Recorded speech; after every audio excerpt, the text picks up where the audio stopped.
여러분 안녕하세요. 스마트폰을 이용하다 보면 다른 사람은 되는 기능이 나만 안 되는 경우가 있는데요.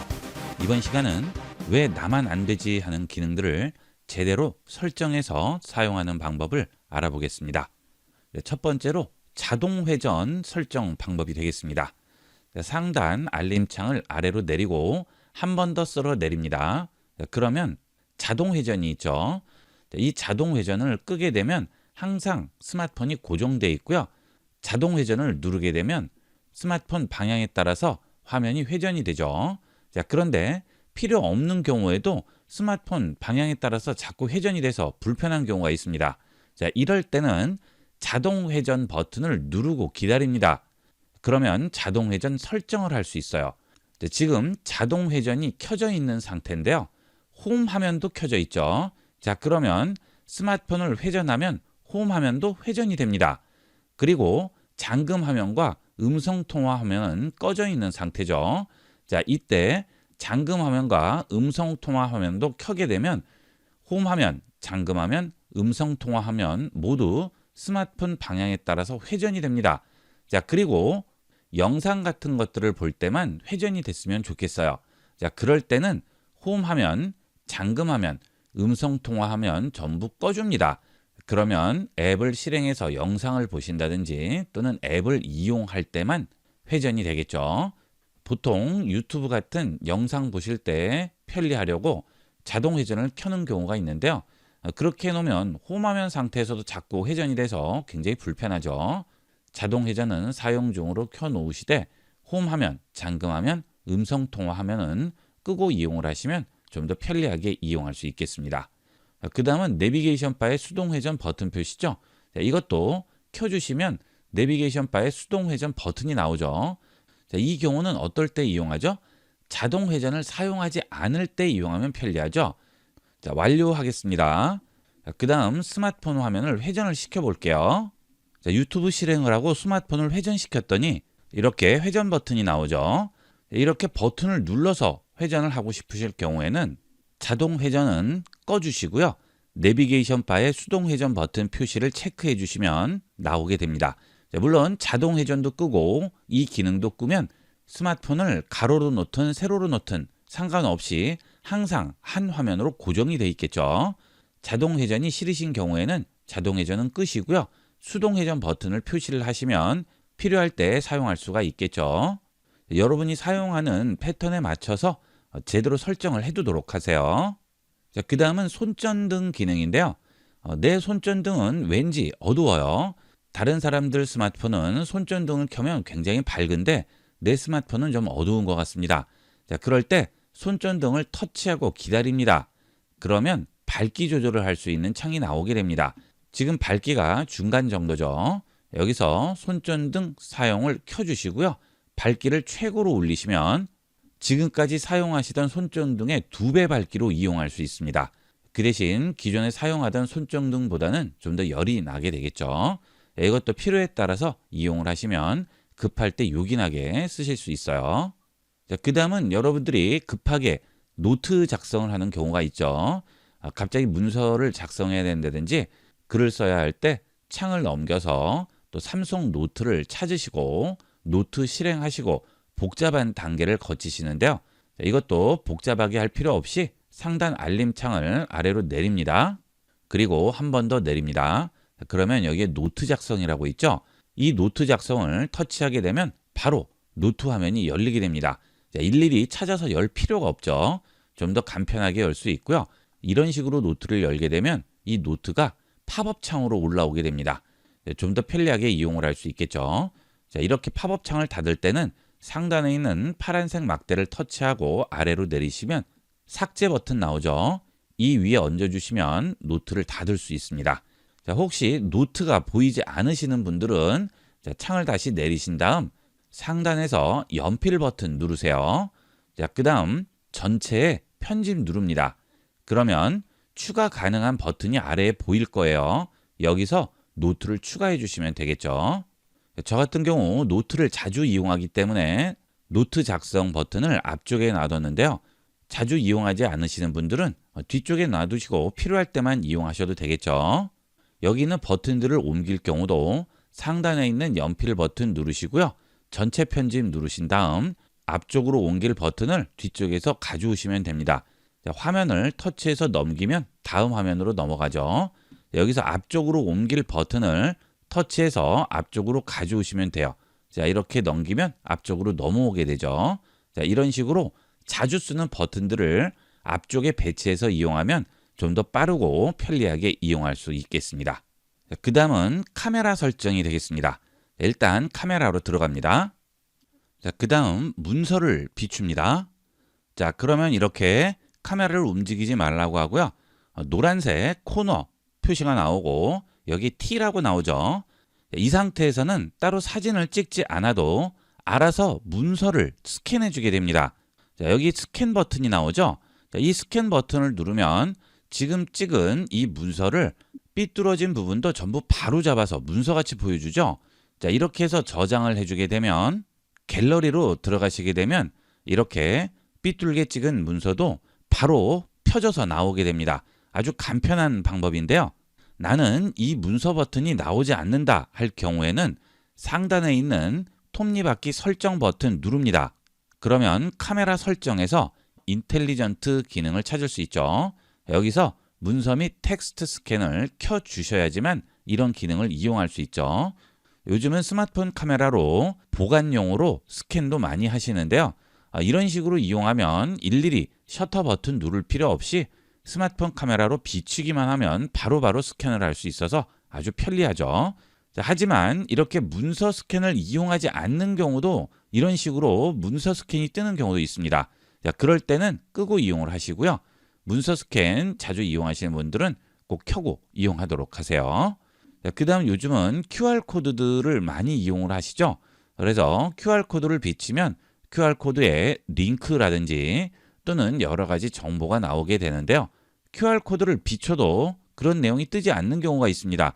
다른 사람은 되는데 나는 왜 안 될까요? 여기 있는 QR코드 스캔이 꺼져 있기 때문에 그렇습니다. 이렇게 QR코드 스캔을 켜주게 되면 이렇게 QR코드를 비치기만 해도 아래쪽에 링크가 나오죠. 이 링크를 누르시면 해당 제품에 대한 정보를 간단하게 확인할 수 있습니다. 또는 출입 관리할 때도 많이 이용하게 되죠. 이렇게 QR코드를 비춰도 아무 링크가 나타나지 않을 경우에는 카메라 들어가신 다음 설정 들어가셔서 QR코드 스캔을 켜주도록 하세요. 자, 그 다음 카메라를 켜시고 사진을 찍으실 때 셔터 버튼을 눌러서 사진을 찍으시는데요. 자, 이런 촬영 방법을 다양하게 설정할 수 있죠. 자, 카메라로 들어오신 다음 상단에 설정 버튼 누릅니다. 그리고 아래쪽으로 내려가시면 일반 부분에 촬영 방법이라고 있습니다. 여기에 들어가시면 촬영을 할 때 셔터 버튼 누르는 촬영 방법 외에도 음성으로 촬영을 할 수 있습니다. 스마일, 김치, 촬영 또는 찰칵이라고 말하면 사진이 찍히게 되죠. 자, 이걸 체크를 해볼게요. 그 다음 다시 카메라로 돌아갑니다. 스마일, 김치, 찰칵. 자, 이런 식으로 간편하게 사진을 찍을 수 있죠. 아무래도 한 손으로 스마트폰을 들고 이 셔터 버튼을 누르면 찍는 순간 흔들리기 때문에 사진이 흔들려서 제대로 찍히지 않는 경우가 있는데요. 이렇게 음성으로 간단하게 촬영할 수 있습니다. 그 다음은 위치 태그 기능인데요. 갤러리로 들어가겠습니다. 그 다음 사진을 선택을 하고요. 우측 상단 점세개 버튼을 누르고 상세 정보 들어가 볼게요. 자, 그러면 아래쪽에 위치 정보가 나오게 되죠. 여기 있는 위치 정보에는 정확한 주소까지 나오고 있습니다. 지도를 터치합니다. 그러면 사진을 찍은 정확한 지도상의 위치까지 나오게 되죠. 이 기능은 카메라 설정에서 위치 태그가 켜져 있기 때문에 그런데요. 카메라를 실행하고 설정으로 들어가 보겠습니다. 그 다음 아래쪽으로 내려가시게 되면 위치 태그라고 있죠. 이 부분에 체크가 되어 있으면 내가 촬영한 장소의 정보가 나오게 되는 거죠. 자, 이때 그 사진을 다른 사람에게 전송을 했을 경우 그 사람도 내가 스마트폰 카메라로 찍은 사진의 위치를 확인할 수 있죠. 자, 이렇게 설정을 해서 사진을 찍게 되면 나중에 갤러리를 열어서 내가 찍은 사진들 위치를 전부 확인할 수 있어서 나만의 타임라인으로 활용을 할 수 있습니다. 하지만 단점이 있죠. 이 사진을 공유했을 경우 다른 사람이 내가 언제 어느 곳에서 사진을 찍었는지를 전부 알 수 있죠. 개인정보 노출의 위험성이 있습니다. 그럴 때는 끄고 이용을 하시는 게 좋겠죠. 만약 카메라 설정에서 위치 태그는 켜놓고 이용하고 싶은데 다른 사람에게 전송 또는 공유할 때는 위치 태그를 포함시키기 싫어요. 이럴 경우는 공유 방식에 따라서 위치 태그를 제거하고 전송을 할 수 있습니다. 첫 번째로 문자 앱을 이용을 해서 사진을 전송을 할 경우는 문자 앱 실행하시고 우측 상단 점세개 버튼 들어갑니다. 그리고 설정으로 들어갑니다. 그 다음 추가 설정 들어가세요. 여기서 이미지 공유 시 위치 삭제에 체크를 하시게 되면 여러분이 사진을 전송을 했을 때 위치 태그는 삭제되고 전송이 되겠죠. 자, 그러면 내가 스마트폰에서 사진을 찍을 때 위치 태그를 포함시켜도 상관이 없죠. 전송을 할 때는 자동 제거가 되기 때문에 개인정보 노출 없이 안전하게 이용할 수 있겠죠. 자, 그러면 카톡 보낼 때는 어떻게 될까요? 예를 들어서 이렇게 카톡으로 사진을 전송을 할 경우 좌측에 있는 플러스 버튼 누르고 여기서 앨범 들어간 다음 원하는 사진을 선택하게 되죠. 이때 전송할 사진 선택을 하고 그냥 전송 버튼 누르지 마시고요. 아래쪽에 있는 점세개 버튼을 눌러주세요. 그러면 사진에 보시면 저용량 일반 화질 원본이라고 있죠. 원본을 체크하시면 여러분 사진에 저장된 위치 정보도 같이 전송이 됩니다. 하지만 일반 화질과 저용량은 압축이 되는 것이기 때문에 그런 위치 태그가 삭제가 되게 됩니다. 카톡으로 사진 같은 것들을 전송을 하실 경우에는 내 위치 정보가 공유되는 것이 싫으실 경우 화질 설정에서 원본을 선택하지 마시고 일반 화질이나 저용량을 선택을 해주시면 위치 정보는 삭제되고 전송이 됩니다. 자, 그러면 이 사진에는 위치 정보가 포함되어 있지 않겠죠. 이렇게 스마트폰으로 찍은 사진에 내 위치 정보를 포함하되 전송할 때는 제외할 수가 있습니다. 요즘 사진 공유들 많이 하시는데요. 꼭 이런 식으로 이용해 보도록 하세요. 스마트폰을 이용하려면 화면을 볼 수밖에 없는데요. 이번 시간은 스마트폰 화면을 좀 더 편리하게 이용하는 화면 설정 팁 5가지를 알아보겠습니다. 첫 번째로 홈 화면에 있는 앱 개수 설정 방법이 되겠습니다. 자, 홈 화면을 터치하고 기다립니다. 그러면 배경 화면 스타일 설정 창으로 들어오는데요. 여기서 설정 누릅니다. 그러면 홈 화면 배열이라고 있죠. 여기에 들어가시게 되면 홈 화면에 몇 개 앱을 배열할지 여기서 설정할 수 있습니다. 자, 보통 기본적으로 5×6으로 되어 있는데요. 이렇게 되면 화면 안에 앱 개수도 많아지고 앱도 작아지기 때문에 이용하려면 불편한 경우가 있습니다. 여기서 제일 작은 숫자를 선택해 주시면 홈 화면 안에 앱 개수를 최대한 적게 두고 제일 큰 사이즈로 이용할 수가 있겠습니다. 그 다음은 앱수 화면이죠. 자, 앱수 화면은 어떻게 되죠? 앱수 화면은 홈 화면을 터치해서 위쪽으로 올리게 되면 앱수 화면으로 들어오게 되죠. 자, 이 앱수 화면은 스마트폰에 설치된 앱들이 보이는 곳이고 홈 화면은 바로 가기가 나와 있는 곳이죠. 자, 앱수 화면으로 들어왔을 때 앱수 화면의 앱 개수도 지금과 같이 설정할 수 있습니다. 자, 앱수 화면 배열이라고 있죠. 여기에 가시면 앱수 화면의 배열도 설정할 수 있어요. 여러분이 보기에 좋은 앱 배열로 설정해 주시면 되겠습니다. 자, 여기도 개수를 작게 하는 게 좀 더 보기가 좋겠죠. 그 다음은 홈 화면에 앱스 버튼 추가 기능이 되겠습니다. 자, 보통 여러분들 앱스 화면으로 들어갈 때 어떻게 들어가시죠? 홈 화면을 터치해서 위쪽으로 올려서 들어가게 되는데요. 이런 식으로 앱스 화면으로 들어갈 경우 잘못 터치해서 앱을 터치한다든지 또는 앱을 터치해서 잘못 이동이 된다든지 이런 문제들이 있습니다. 그래서 앱스 화면으로 들어갈 때는 앱스 버튼을 꺼내는 게 훨씬 편리해요. 자, 다시 홈 화면 설정으로 들어가 볼게요. 자, 설정 들어갑니다. 자, 그 다음 아래쪽에서 홈 화면에 앱스 버튼 추가에 체크합니다. 자, 홈 화면 가볼게요. 자, 그러면 홈 화면에 이렇게 앱스 버튼이 나오죠. 자, 이제 S로 올릴 필요 없이 앱스 버튼만 누르시면 바로 홈 화면으로 들어오게 되죠. 자, 물론 쓸어 올려도 앱스 화면으로 들어갈 수 있어요. 자, 그런데 써보시면 아시겠지만 이 앱스 버튼을 꺼내는 게 훨씬 편리합니다. 그 다음은 홈 화면 구성 잠금인데요. 스마트폰을 이용하시다 보면 잘못 터치해서 앱들이 합쳐진다든지 또는 이동된다든지 해서 원래 있던 위치에 앱이 사라지는 경우가 있어요. 굉장히 불편하죠. 그래서 이 홈 화면에 있는 구성을 잠글 수 있습니다. 다시 홈 화면 설정 들어갑니다.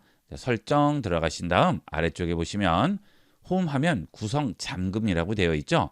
구성 잠금을 체크하시게 되면 홈 화면에 있는 앱들이 삭제되거나 이동되지 않습니다. 이 경우는 연세 있으신 분들은 좀 더 편리하게 이용할 수 있습니다. 아무래도 연세 있으신 분들은 터치하는 것이 익숙하지 않으시기 때문에 잘못 터치해서 이동이 된다든지 삭제가 된다든지 또는 합쳐지는 그런 경우가 있는데요. 구성 잠금을 체크를 해두시면 홈 화면 구성이 움직이지 않고 삭제되지 않습니다. 처음에 홈 화면 구성만 제대로 해두시고 구성 잠금 해두시면 오작동으로 불편할 일이 없겠죠. 이번에는 스마트폰 설정으로 들어갑니다. 그 다음 아래쪽에 디스플레이로 들어가세요. 그리고 아래로 내려가시면 쉬운 사용 모드라고 있죠. 쉬운 사용 모드 선택합니다. 그러면 화면상의 항목들을 좀 더 크고 심플하게 구성을 할 수가 있습니다. 자, 앞서 앱스 개수를 지정을 했는데요. 쉬운 사용 모드를 이용을 하면 좀 더 크게 볼 수가 있죠. 자, 쉬운 사용 모드 체크합니다. 그러면 이렇게 큰 화면으로 시원하게 볼 수가 있습니다. 작은 화면 터치하지 마시고요. 이렇게 크게 만들어 놓고 이용하도록 하세요. 자, 그 다음 글씨도 더 선명해지죠. 이게 쉬운 사용 모드고요. 이 쉬운 사용 모드를 이용할 때 고대비 키보드도 이용할 수 있습니다. 노란색 키패드에 검은 글자라고 되어 있는데요. 자, 이걸 터치를 하시면 여러 가지 형태로 바꿔줄 수 있죠. 지금 이 키패드가 노란색 키패드에 검은색 글자고요. 검은색 키패드에 흰색 글자도 있고 검은색 키패드에 노란 글자도 있고요. 파란색 키패드에 하얀 글자도 있죠. 이렇게 여러분이 편리한 걸 이용하시면 되겠습니다. 보통 노란색 키패드에 검은 글자로 하면 가장 눈에 잘 띄겠죠. 이것도 눈에 잘 띄는 컬러로 지정을 해주도록 하세요. 그 다음은 자주 가는 연락처 바로가기인데요. 여러분들이 자주 전화를 거는 사람들이 있죠. 가족이라든지 업무상 자주 전화를 거는 분들이 계신데요. 그럴 때마다 전화기 앱 실행하고 연락처로 들어가서 전화하게 되죠. 매번 전화기 앱 실행해서 들어갈 필요 없이 바탕화면에 바로가기를 만들어 두시면 훨씬 편리하고 직관적으로 이용할 수 있습니다. 이 경우는 위젯을 꺼내야 하는데요. 일단 위젯 화면으로 들어갈게요. 홈 화면 터치하고 기다립니다. 그 다음 위젯 들어갑니다. 그 다음 아래로 내려가시면 연락처라고 있죠. 연락처 터치합니다. 그러면 메시지, 연락처, 영상통화, 전화걸기라고 있죠. 자, 보통 전화걸기를 많이 이용을 하시는데요. 메시지를 자주 보내는 분이 계시면 메시지 보내기를 꺼내 놓으셔도 되고 아니면 그냥 연락처를 꺼내 놓으셔도 되겠죠. 자, 저는 전화걸기를 몇 가지 꺼내 보도록 하겠습니다. 전화걸기 터치하고 기다립니다. 그 다음 바탕화면으로 와서 손을 놓겠습니다. 그러면 바로 연락처가 나오죠. 여기서 원하는 사람 선택합니다. 그러면 해당 연락처로 바뀌게 돼요. 자, 이렇게 원하는 연락처들을 꺼내 놓으시면 일일이 전화 앱 실행하고 연락처 찾고 할 필요 없이 홈 화면에서 바로 터치해서 전화를 걸 수 있겠죠. 자, 지금 저는 하나만 꺼냈는데요. 여러 개를 꺼내면 되겠죠. 자, 그리고 페이지를 하나 더 만드시면 됩니다. 자, 터치하고 기다립니다. 그 다음 페이지를 하나 추가할게요. 자, 아래쪽에 보면 플러스 보이죠? 플러스 누릅니다. 자, 플러스 화면 나왔죠? 플러스 누릅니다. 그러면 빈 화면이 하나 나와요. 이 빈 화면을 터치하고 기다립니다. 그리고 이동을 하세요. 자, 그래서 여러분이 자주 쓰는 앱을 놓은 곳 바로 앞쪽에 연락처 페이지를 하나 만드는 거죠. 그리고 이 페이지에는 연락처만 놔두시면 되겠죠. 자, 홈 화면 들어갑니다. 자, 지금 만든 연락처 터치해서 움직이도록 할게요.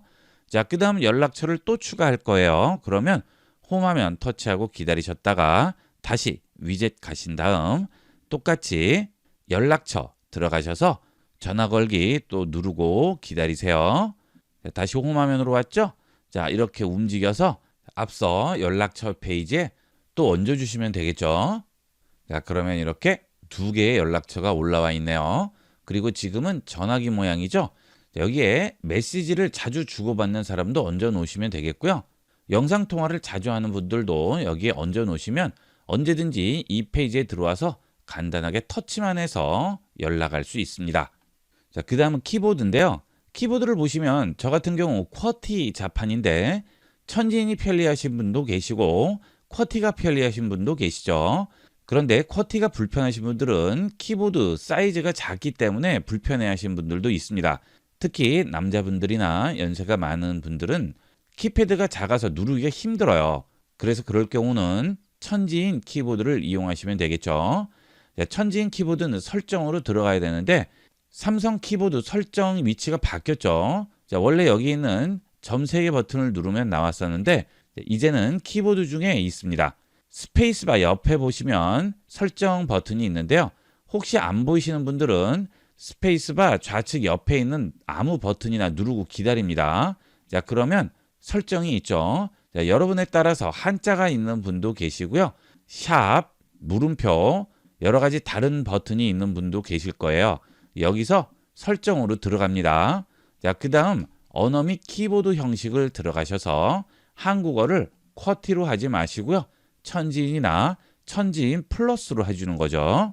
자, 그러면 좀 더 큰 사이즈의 키보드를 이용할 수 있겠죠. 자, 천지인 선택을 해볼까요? 자, 그리고 뒤로 돌아갑니다. 자, 그러면 이제 천지인 키보드로 바뀌었죠. 자, 언제든지 쿼티로 돌아갈 때는 다시 키보드 설정 누르신 다음 여기서 한국어를 천지인에서 제일 위쪽에 있는 쿼티로 바꿔주시면 되겠습니다. 자, 그 다음은 스마트폰을 이용을 하시다 보면 잠금을 해제해야 되는 경우가 굉장히 불편한 경우가 많아요. 자주 봐야 된다던가 또는 외부에서는 모르겠지만 집에 와서는 잠금 해제를 할 필요 없이 그냥 보이면 좋겠는데 계속 잠금을 풀어야 되죠. 굉장히 불편합니다. 이럴 경우 원하는 위치에서 자동으로 잠금이 해제되게끔 설정할 수 있습니다. 자, 우선 설정으로 들어갑니다. 그 다음 잠금 화면 및 AOD로 들어가세요. 그러면 잠금 해제 유지라고 있죠. 자, 여길 들어갑니다. 그러면 잠금 해제 유지를 사용하면 이 기기를 소지하고 있을 때 해제 상태 유지할 수 있다고 하죠. 세 가지 경우인데요. 기기를 지니고 있을 때 신뢰할 수 있는 장소, 신뢰할 수 있는 기기, 이렇게 세 가지 경우에 잠금 해제를 유지할 수가 있습니다. 확인하겠습니다. 그러면 신체 활동 감지, 신뢰할 수 있는 장소, 신뢰할 수 있는 기기가 있죠. 신체 활동 감지의 경우에는 움직임을 감지하는 건데 잠금이 풀린 상태에서 다른 사람이 가지고 움직여도 자동으로 해제가 되겠죠. 자, 이거보다는 신뢰할 수 있는 장소가 더 낫겠죠. 자, 신뢰할 수 있는 장소로 들어가셔서 잠금 해제 유지에 신뢰할 수 있는 장소 사용 체크합니다. 그리고 신뢰할 수 있는 장소 터치합니다. 그 다음 신뢰할 수 있는 장소를 추가합니다. 그러면 주소를 입력할 수도 있고요. 지도에서 선택할 수도 있습니다. 주소의 경우 집 주소를 써주시면 되겠죠. 아니면 지도에서 위치를 정확하게 선택을 해주시면 그 근처에 가면 자동으로 잠금이 해제됩니다. 이런 것들은 굉장히 편리하겠죠. 집에 와서 매번 잠금을 풀려면 굉장히 불편한데요. 이런 식으로 간단하게 이용을 하시면 되겠습니다. 지도에서 선택 누르면 바로 지도가 나오게 됩니다. 이렇게 해서 이번 시간은 스마트폰 사용을 편리하게 만들어주는 화면 설정 방법에 대해서 알아봤습니다. 많이 활용해 보도록 하세요. 여러분은 스마트폰 인터넷 브라우저를 어떤 것을 이용하시나요? 갤럭시 사용자는 삼성 인터넷 브라우저를 꼭 써보셔야 합니다. 이번 시간은 삼성 인터넷 브라우저만의 놀라운 기능과 편리한 기능들을 알아보겠습니다. 삼성 인터넷 브라우저는 갤럭시에 기본으로 설치가 되어 있죠. 이 배지가 삼성 인터넷 브라우저인데요. 혹시나 설치가 되어 있지 않거나 자기도 모르게 지우신 분들은 삼성 갤럭시 스토어에서 삼성 인터넷으로 검색하시면 바로 설치할 수 있습니다. 우측에서 설치 버튼 눌러서 바로 설치하시면 됩니다. 삼성 브라우저 실행합니다. 삼성 인터넷 브라우저를 실행하면 기본 페이지로 들어오게 되는데요. 이 홈 화면에서 여러분이 가고자 하는 사이트를 선택하시면 해당 사이트로 바로 이동하게 됩니다. 자, 여기에서 원하는 사이트를 등록을 할 수 있죠. 자, 기본적으로 몇 가지는 올라와 있는데요. 자주 방문하시는 사이트는 플러스 버튼 누르시고 웹 주소로 추가해서 여러분이 자주 방문하는 사이트를 등록만 해주시면 됩니다.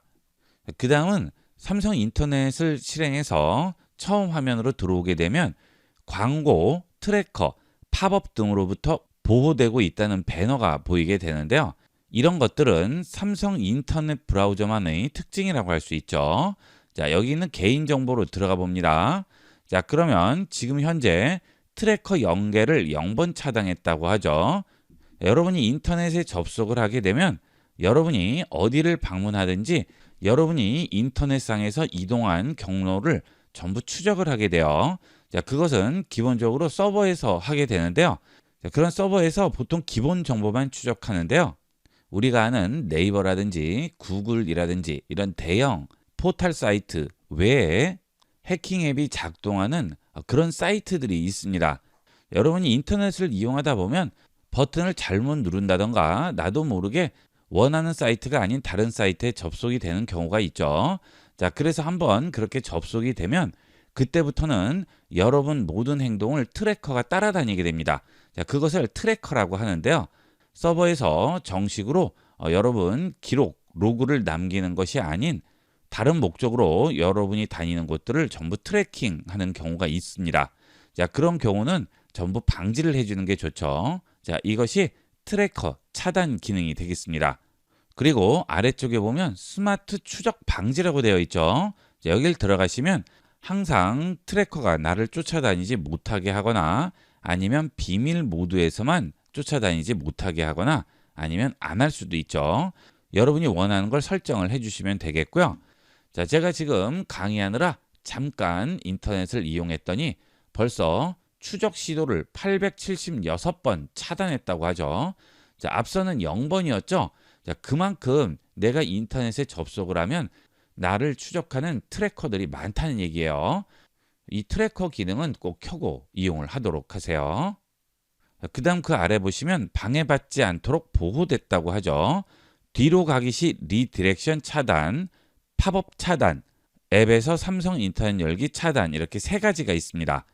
뒤로 가기 시 리디렉션 차단은 여러분이 웹사이트에 접속을 했다가 여기 있는 뒤로 가기 버튼을 누르면 그 전 페이지로 돌아가지 않고 내가 예상하지 못했던 이상한 사이트로 가는 경우가 있습니다.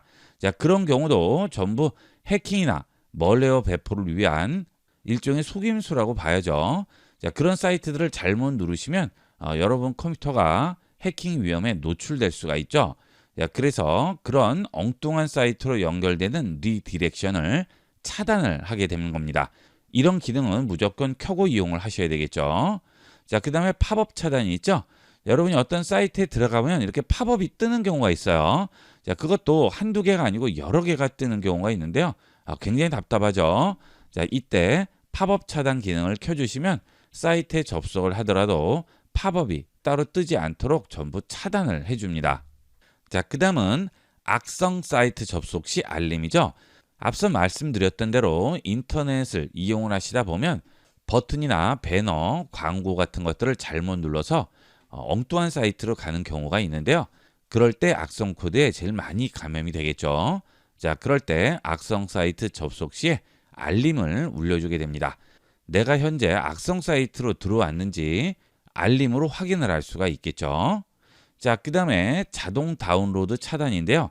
이 두 가지는 반드시 켜주는 게 좋겠죠. 자동 다운로드는 일부 사이트에 접속을 하게 되면 나에게 허락도 받지 않고 파일이 자동 다운로드 되는 경우가 있습니다. 그런 식으로 자동 다운로드 되면 굉장히 위험한 거죠. 나도 모르는 해킹 툴이 설치가 될 수도 있고요. 멀웨어가 설치될 수도 있고 바이러스가 설치될 수도 있습니다. 내가 확인하지 않은 것들은 자동 다운로드가 당연히 되면 안 되겠죠. 그런 자동 다운로드를 차단을 해주게 됩니다. 자, 이거 굉장히 중요해요. 이 두 가지는 무조건 켜고 이용을 하셔야 되겠죠. 자, 그 다음 HTTPS로 보안 연결이라고 그러죠. 예전에는 http www.naver.com 이런 식의 사이트 주소였는데요. 보안의 위험 때문에 HTTPS 방식으로 바뀌었죠. 그래서 요즘 사이트들은 이 HTTPS로 많이 바뀌었는데요. 보통 규모가 있는 사이트들은 HTTP와 HTTPS를 같이 운영을 합니다. 자, 이때 HTTP로 접속을 하게 되면 보안상에 상당한 문제가 생길 수 있어요. 그래서 지금 모든 인터넷 사이트를 HTTPS로 바꾸고 있는 중인데요. 두 가지의 주소가 있을 경우 HTTP보다는 HTTPS로 연결되는 게 좋겠죠. 이 HTTPS는 기존 HTTP 방식에서 보안 기능을 좀 더 높인 웹 연결 방식이 되겠습니다. 네, 그래서 이렇게 두 가지가 있을 경우 HTTPS로 자동 연결되는 방식이 되겠죠. 자, 이것도 되도록이면 켜주는 게 좋겠죠. 자, 이런 기능들은 다른 웹 브라우저에서는 구석구석에 숨겨져 있거나 내가 이렇게 자유롭게 조정을 할 수 없는 경우가 많습니다. 자, 하지만 삼성 인터넷은 한글만 읽을 수 있다면 누구든지 내용을 이해하고 설정을 할 수 있는 거죠. 이런 부분이 삼성 인터넷만의 장점이라고 할 수 있습니다. 자, 뒤로 돌아갑니다. 그 다음 아래쪽 메뉴에서 줄 3개 버튼 누릅니다. 그러면 여러 가지 메뉴가 나오는데요. 여기서 중요한 기능 몇 가지를 볼까요? 자, 첫 번째로 광고 차단 기능이 되겠습니다. 자, 여길 들어갑니다. 자, 그러면 여러분 스마트폰에 광고 차단 앱을 설치를 해서 광고를 차단을 해주게 됩니다. 이것은 상당히 쓸모가 있어요. 여러분이 웹에 접속을 하시면 광고가 굉장히 많이 나올 텐데요. 특히나 뉴스 기사 같은 것들을 볼 때 더 많이 나오죠. 자, 그런 것들을 전부 차단을 해주게 됩니다. 여러 가지 보안 앱들을 이용할 수 있는데요. 보통 일반적으로 삼성 인터넷용 애드블럭 제일 많이 이용을 하시죠. 혹시 여러분이 이용하시는 광고 차단 앱이 있을 경우 그 앱을 선택해 주시면 되겠습니다. 저는 삼성 인터넷 애드블럭을 이용하죠. 저는 지금 광고 차단을 켠 상태입니다. 자, 지금 뉴스를 보시게 되면 여기에 광고 삭제라고 나오고요. 벌써 아래쪽에 있는 광고는 삭제돼서 보이고 있죠. 자, 그 다음 중간 광고도 전부 삭제돼서 보이고 있네요. 이렇게 광고가 많이 들어가는 페이지나 또는 뉴스 기사 같은 경우에 이렇게 광고가 차단되면 가동력이 훨씬 좋아지죠. 자, 중간에 광고가 나오면 이게 기사인지 광고인지 헷갈리는 경우가 있어서 광고도 같이 읽고 하다가 다시 기사로 넘어가고 하시는데요. 그럴 필요 없이 깔끔하게 기사만 확인할 수 있습니다. 구글 같은 경우에는 이렇게 광고를 없앤다고 해도 한계가 있죠. 구글 자체가 이런 광고비로 운영이 되는 회사이기 때문에 광고를 없앨 수가 없습니다. 하지만 삼성 인터넷은 전혀 상관이 없죠. 원하지 않는 이런 광고들 전부 간단하게 차단할 수 있습니다. 그 다음 스마트폰으로 인터넷을 이용을 하면 스마트폰에 나오는 이 인터넷 화면은 전부 스마트폰에 맞춰서 작업이 된 화면이죠. 그래서 인터넷 주소 앞에 M이라고 붙습니다. M이라고 붙은 것은 모바일용 인터넷 페이지죠. 그런데 이용을 하시다 보면 가끔 PC용 인터넷 화면이 필요한 경우가 있습니다. 이 모바일에 버튼이 나오지 않아서 PC용을 봐야 할 경우가 있는데요. 자, 그럴 때 우측 하단 줄세개 버튼 누르시고 데스크톱 사이트를 눌러주시면 지금 페이지가 데스크톱 페이지로 바뀌게 되겠죠. 여러분이 스마트폰으로 인터넷 이용하다 보면 반드시 데스크탑용 페이지가 필요한 경우가 있습니다. 자, 그럴 때는 여기 있는 모바일 사이트나 데스크톱 사이트를 눌러서 바꿔서 이용을 하시면 바로 활용할 수가 있겠죠. 그 다음 데스크톱 컴퓨터에서 탭을 열어서 새로운 사이트로 들어가고 기존에 있는 탭은 그대로 놔뒀다가 나중에 필요할 때 접속하는 경우가 있죠. 그런데 스마트폰에서는 그런 탭들을 따로 생성하는 방법을 잘 모르는 분들이 많습니다. 삼성 인터넷 브라우저에서 새로운 페이지를 추가할 때는 하단에 있는 사각형이 겹친 모양 버튼 눌러줍니다. 자, 그러면 지금까지 제가 열어놓은 탭들이 전부 나오고 있죠. 자, 여기서 아래쪽에 새 탭을 누르시면 새로운 탭을 또 하나를 만들 수 있어요. 자, 그러면 여기가 9로 바뀌었죠? 자, 이런 식으로 원하는 탭을 언제든지 열어놓고 이용을 하시다가 필요 없으면 터치해서 좌측이나 우측으로 밀어주면 해당 탭은 닫히게 되죠. 자, 이렇게 필요 없는 탭은 닫아주시면 되겠습니다. 그 다음 열린 탭 중에 원하는 탭은 터치하시면 바로 해당 탭으로 넘어가게 되겠죠. 그 다음 비밀 모드도 여기서 그대로 이용할 수 있죠. 새 탭 옆에 보시면 비밀 모드 켜기라고 있죠. 자, 이걸 켜게 되면 비밀 모드 상태로 탭을 추가할 수가 있습니다. 계정 버튼 누르고 들어가서 다시 들어간 다음 탭 열고 복잡하게 하지 마시고요. 하단에 있는 열린 탭 버튼으로 간단하게 접근할 수 있습니다. 자, 이렇게 해서 이번 시간은 삼성 인터넷 브라우저만의 특징적인 기능과 편리한 기능들을 알아봤습니다. 많이 이용해 보도록 하세요. 자, 이번 시간은 여기까지 하도록 하겠습니다. 감사합니다. 본 영상을 시청해주신 모든 분께 감사드립니다. 좀 더 체계적으로 컴퓨터 및 모바일 기기 사용법을 배우려면 www.ib96.com, ib컴퓨터교육.com을 추천드립니다. 그리고 저희 채널에 구독과 멤버십 회원으로 가입해주시면 좀 더 좋은 컨텐츠로 보답하겠습니다. 감사합니다.